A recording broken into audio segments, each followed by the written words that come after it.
Local Lifestyles continues.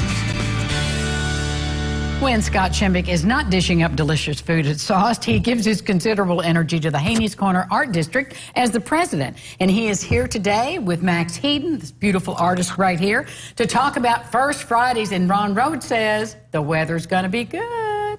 There we go. Tomorrow night, not so humid, not so hot. Yeah, it's going to be nice. Can't wait. What time's all the fun starts? Oh, we start at 5:30. It's free to the public, of course. This is our first Friday of the season. This one's going to be we call it Arts Alive. And so it's a plain art, and that's P-L-E-I-N, which is a French term for outdoor, basically, painting with no structure and no walls, basically. So there's going to be plenty of painters that are bringing their supplies, and they're going to be painting out on the corner, on the fountain, live stuff. And that's why we brought Max today as well. And so he's going to be doing some wonderful stuff, and he can tell us about that as well. Max, first of all, tell everybody where you're going to be tomorrow night so they can come by and see you.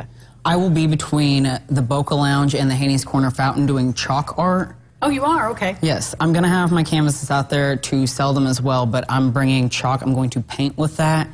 I won the Franklin Street Bazaar's chalk contest, so I've got a title under my belt for it. Do you get a belt like that Joey Chestnut gets? You know, the most. Then we need an art belt. That's what we need. I'll paint one. Yeah, you should. A good beefy art belt. Yeah. So what do you know what you're going to draw tomorrow? Have you got a plan?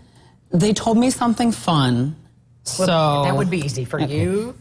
I'm hoping so. Probably a bunch of animals. I've got extra chalk, so I'm hoping that if there's kids down there, they'll see what's happening and they'll also want to participate and join in on that. They can help me or make their own artwork. Is it a challenge when you're doing something that's like down flat like this? You've got to stand back and get perspective? This one in the middle, I spent 3 years standing back and staring at it. Like, This right here? This one right here. So it is the biggest struggle to look at these canvases and be like, what do I want to do with this? Or I've always wanted to ask this question, so I'll ask you, how do you know when you're finished?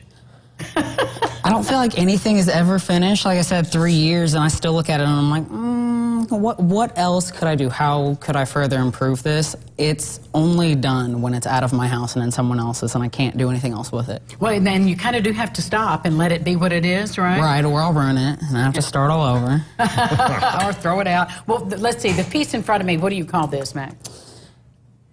Does it have a name? Not really. Do you want me to name it? Yes, that would save me a whole... Local Lifestyles. Yeah. This is going to be the new name for them. It's sort of like the cosmos, isn't it? It's just a spinning creation. What inspires you, Max? Well, you mentioned the cosmos. I do get a lot of inspiration from nature. I spend a lot of time looking up at the clouds and the trees, just trying to find the beauty in anything. And I want to be able to bring what I see onto canvas so others can experience what I'm witnessing. So do you do a variety of things, or is there a particular look that really does work for you? To me, it looks like an impressionistic illustrative style.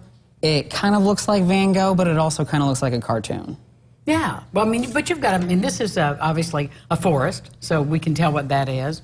And this may be the beginning of the universe. We're now going to call local lifestyle. So now, do you work in besides chalk in this other medium? Anything I can get my hands on. Also, I will play with clay. Recently, I've been messing with different textures, so I'll just go find a handful of sand and how can I make this work in an art? I'm so impressed, and I know we're going to see a lot of art. How many people are going to be down there, Scott? Well, we've got over 40 vendors, and I think we're going to have about over 10 live painters. And so those are going to be all over the corner, basically. If you haven't been to a First Friday, there's a map right there.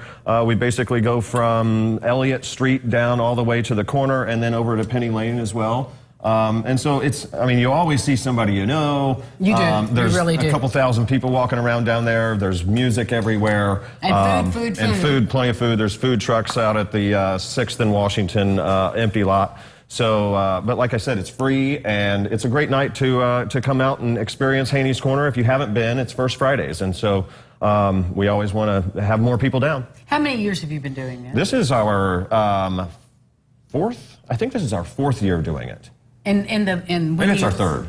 Just getting people down into that arts district is so important for all of you, to not just your businesses, but to really share your story about being committed to the community. Absolutely. We've got so many people that are volunteering their time and giving so much to our corner. It's a very good place to live, to eat, and to work. More and more houses going in down there, too. Absolutely, absolutely. As the neighborhood grows. Well, thank you so much for all your energy, Max. Thank you. Thank See you you as well. tomorrow night. You can meet this talented artist and purchase some of his work and watch him draw with chalk. I'll be down there. I'll be checking you out. I look forward to seeing you. Thanks, guys. We'll be back with